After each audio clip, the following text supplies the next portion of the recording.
Hi everybody, this is Racquel Palmese, and welcome to my series on welcoming in the new age. This is a powerful time, and this today is the fourth portal, the fourth gateway that we'll be talking about. If you haven't listened to the first three, it would be great to tune in, because each one of these is in sequence and a very necessary piece of getting ourselves ready for an entirely new age. It's a very big deal. When was the last time you actually stepped over a threshold into a new age? I know I haven't, and I've been around for a long time. So this is a profound moment in time for humanity. So the fourth portal, which we'll talk about today, has to do with mind. It has to do with the mind of creation, the mind of our brain, and the mind of our hearts. To recognize that the mind is not only a thinking machine, the mind is a manifestation machine. So the mind, as it's coming in right now, I haven't written about this, I don't know about this, it is offering itself to us as I speak it and as we listen. The mind of the Creator, of God, creating creation. The mind of God, creating creation, is a thought and a language and a beingness that came into form. And part of that form is human consciousness. Part of that form is who we are and the promise of who we become as we evolve. And that evolution is at hand in a big way right now. The mind of our brains is a reflection of the mechanical blueprints that created creation. That we are connected to those blueprints in a way where we can see the mechanics of creation if we open to it, and we can understand that we are a necessary part of it. The mind of the brain is also one of healing, one of being able to process, being able to go in and keep the brain regulated and active and working well. The mind of the brain is curious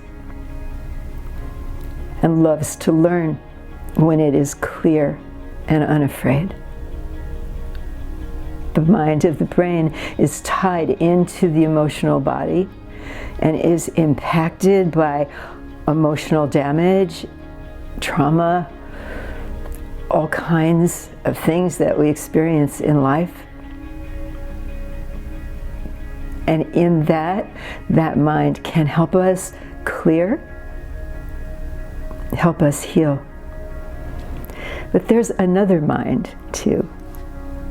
And this mind is the mind of the heart. Imagine heart-mind.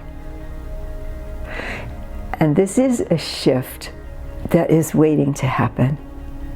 We talk a lot about following the path of the heart, the path of Jesus.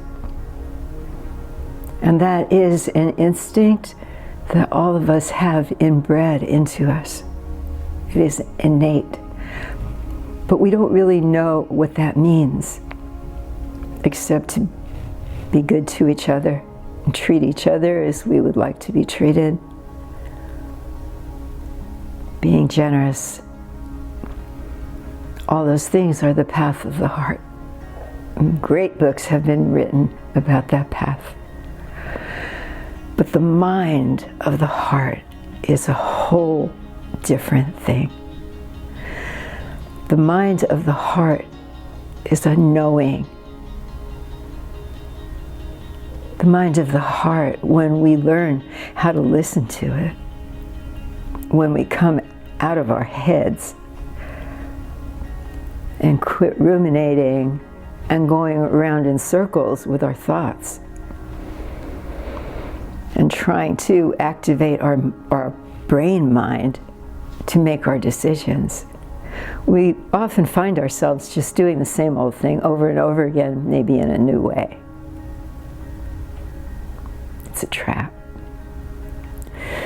But the mind of the heart will never entrap us. It is always going towards the light, because the mind of the heart is connected to the mind of God, to the mind of creation.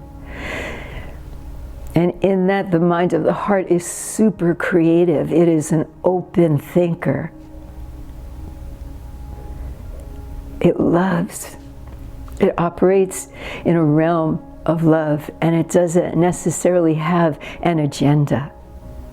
It doesn't care that much about accomplishments or goals or happiness even. All those things are of the emotions and the brain mind. What the heart cares about is more love, is more evolution, is more knowing, is more communication with all aspects of life that we don't even know how to connect to yet, but the mind of the heart does. It is the heart mind that will guide us into the new age. It has nothing to do with touchy-feeliness or anything else.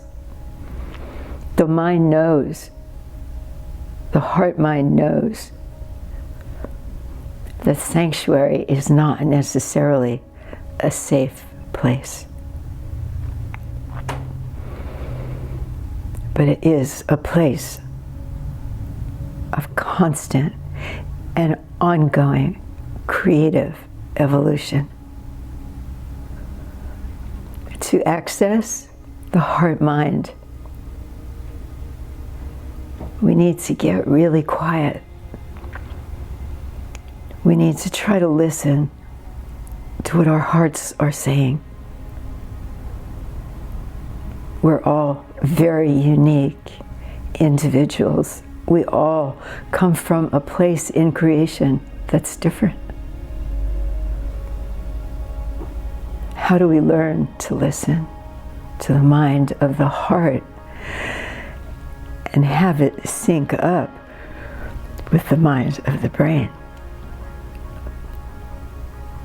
That's what I would call a holy partnership, a sacred partnership. And we are well on our way to understanding and living this new reality. So listen, be, receive guidance, receive the love.